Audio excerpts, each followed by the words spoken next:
Mae 10 mlynedd bellach ers dechrau gwobrau'r gwir glas sy'n hyrwyddo cynnyrch Cymreig. Ac i lansio'r gystadleuaeth am eleni, daeth tua 20 o stondina ynghyd ar y cei ym Manghnhonwy. Pwrpas yn gryno ydy hyrwyddo bwyd a diod yng Nghymru a cyhoeddi fel petai bod y gwobra yn cael eu cynnal yma yn Sir Conwy ac bydd yr enillwyr i gyd yn dod at ei gilydd yn Llandudno mis Hydref.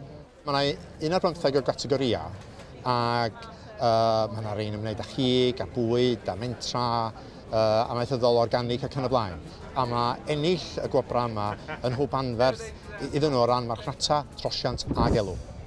Ac un cwestiwn bach i orffen, felly erbyn pryd mae rhaid cael y cynigion yma ger bron? Wel, erbyn canol Ebrill, erbyn y 15fed o Ebrill, dyna'r dyddiad allweddol.